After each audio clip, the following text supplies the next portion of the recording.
Assalamualaikum warahmatullahi wabarakatuh. Apa kabar kalian semua? Semoga hari ini anak-anak Umi sehat semua ya. Nah, baiklah, pada kesempatan ini Umi akan melanjutkan pembelajaran IPS kita mengenai materi keragaman ekonomi di Indonesia. Nah, sebelumnya kita sudah membahas mengenai berbagai macam keragaman yang lain ya, seperti keberagaman budaya, suku bangsa, agama, tarian, rumah adat, dan yang lainnya. Nah, pada kesempatan ini kita akan lanjutkan dengan keberagaman ekonomi di Indonesia, di mana kita akan mengetahui manfaat keragaman Indonesia itu. Oke, silahkan disimak.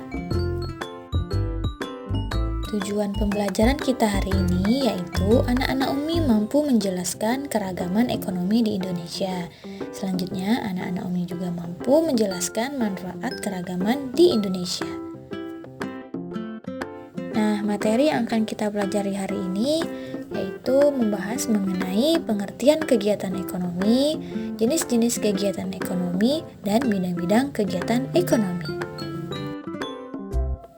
Nah, tahukah kalian, Indonesia itu memiliki ketampakan alam yang berbeda-beda.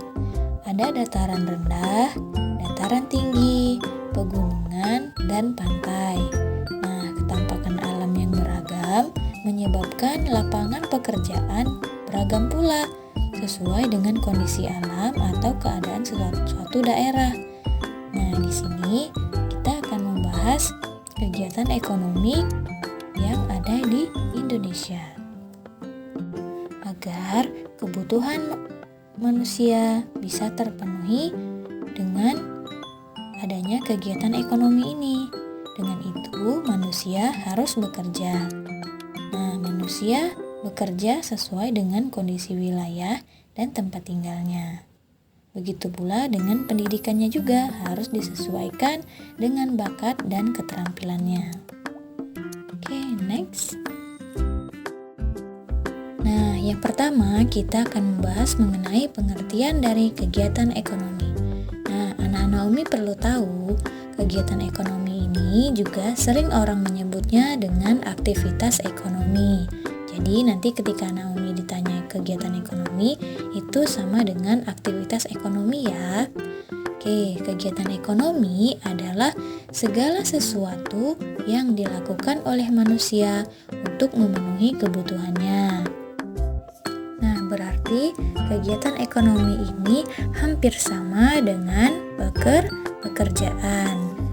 Nah, jadi pekerjaan itu akan menghasilkan apa? Akan menghasilkan pendapatan atau uang.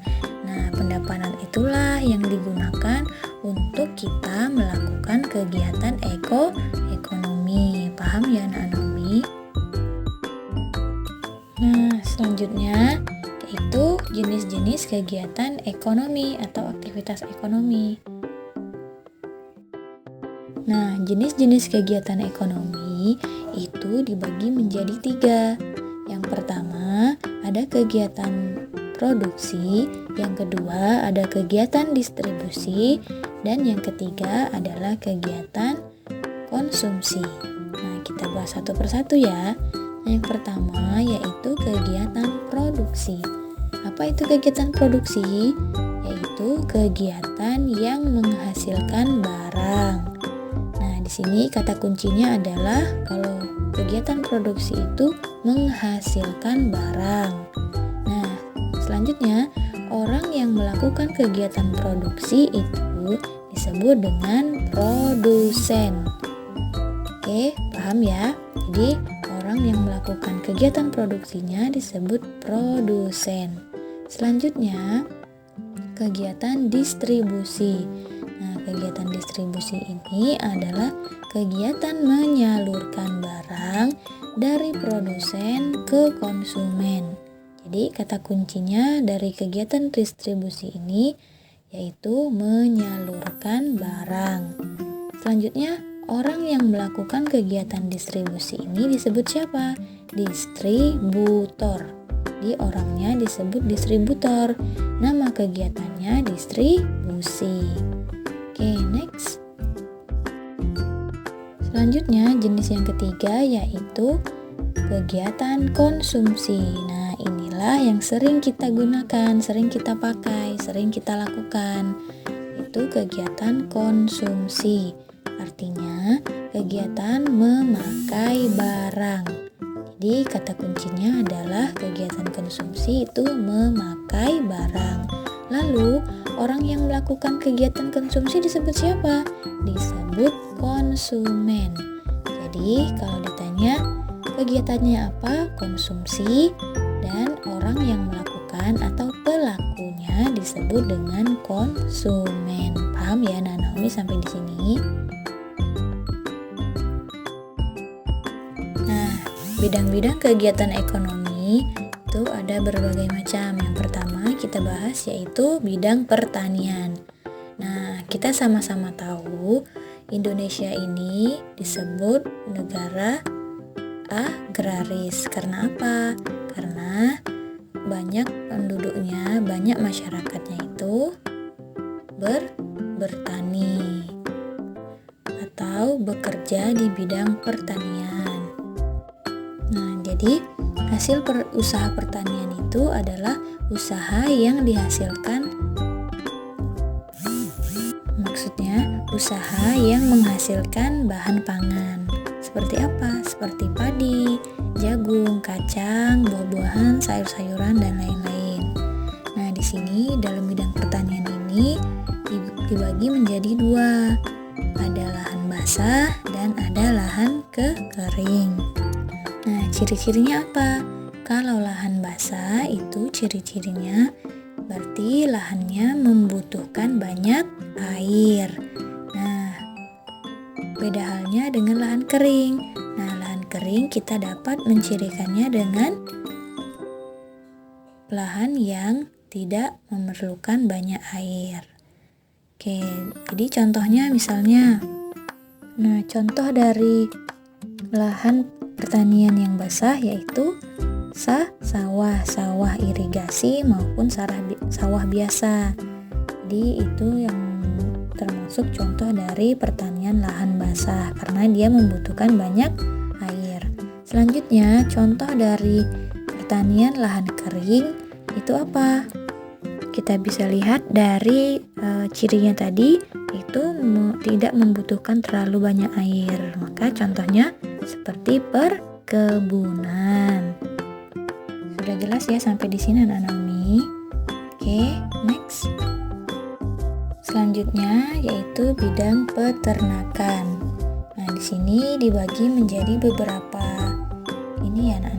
beberapa jenis usaha peternakannya. Ada peternakan unggas, ada peternakan hewan kecil, dan peternakan hewan besar. Nah, contohnya peternakan unggas apa? Contohnya burung, ayam, dan itik. Nah, peternakan hewan kecil contohnya siapa? Contohnya kambing, kelinci, dan domba. Nah, yang ketiga yaitu peternakan hewan besar. Contohnya apa? Contohnya sapi, kerbau, dan kuda. Nah, hasil dari peternakan itu bisa berupa daging, susu, bulu, kulit. Nah, itu bisa digunakan untuk kebutuhan kita sehari-hari. Namun, tidak hanya digunakan untuk konsumsi ya, bisa kita gunakan untuk sebagai bahan keterampilan. Misalnya seperti bulu bisa digunakan untuk membuat kok pada bola bulu tangkis. Paham ya sampai di sini? Oke, selanjutnya bidang perikanan. Nah, anak-anak Umi tahu sekitar 2/3 dari daerah Indonesia ini yaitu adalah perairan. Bisa berbentuk danau, sungai, dan laut. Nah, dari fakta-fakta ini, maka Indonesia dikenal dengan sebutan negara maritim. yaitu negara yang memiliki luas perairan sangat banyak. Oke. Nah, luasnya perairan di Indonesia ini menyimpan potensi alam yang sangat tinggi. Jadi, digunakan oleh masyarakat untuk mengembangkan aktivitas perikanan di Indonesia. Nah, kegiatan pada bidang perikanan ini dibagi menjadi dua, yaitu perikanan tangkap dan perikanan budidaya. Maksudnya apa? Kita lihat dari namanya saja, perikanan tangkap berarti cara pengerjaannya dari mencari ikannya itu dengan cara ditangkap langsung. Nah, biasanya masyarakat kita itu masih banyak menggunakan cara-cara tradisional seperti memanfaatkan angin laut atau memanfaatkan dayungan, sampannya didayung sendiri gitu. Jadi cara menangkapnya masih tradisional, makanya hasilnya belum terlalu maksimal karena memerlukan waktu yang cukup lama. Namun seiring berjalannya waktu, sekarang para nelayan kita itu sudah banyak juga yang menggunakan mesin pada perahunya, jadi mempermudah dan meningkatkan hasil dari perikanan nelayan pada saat ini. Seperti itu. Selanjutnya perikanan budidaya atau dipelihara. Maksudnya contohnya itu seperti kita memelihara atau membudidayakan ikan di kolam, di tambak, di sungai, di waduk. Nah, itu tempatnya. Contoh-contohnya apa ikannya? Seperti ikan nila, ikan mujair, ikan lele, dan lain-lain. Itulah kegiatan di bidang perikanan. Selanjutnya di bidang perdagangan. Nah, di bidang perdagangan ini jenis usaha yang berhubungan langsung dengan penjual dan pembeli, yaitu melakukan kegiatan menjual barang dan membeli barang yang dilakukan oleh siapa? Pelakunya, produsen dan konsumen. Nah, jenis usaha dalam perdagangan ini apa saja? Ada perdagangan bahan-bahan makanan, juga menjual perhiasan, menjual hewan, menjual kebutuhan-kebutuhan yang kita gunakan sehari-hari. Nah, itulah materi pembahasan kita pada hari ini. Semoga anak-anak Umi paham dengan materi yang telah Umi sampaikan mengenai keragaman kegiatan ekonomi di Indonesia. Tadi apa saja? Ada kegiatan ekonominya, jenis-jenisnya, dan bidang-bidang pada kegiatan ekonomi. Oke, mungkin itu saja materi dari Umi. Umi ucapkan terima kasih. Wassalamualaikum warahmatullahi wabarakatuh. Sampai jumpa.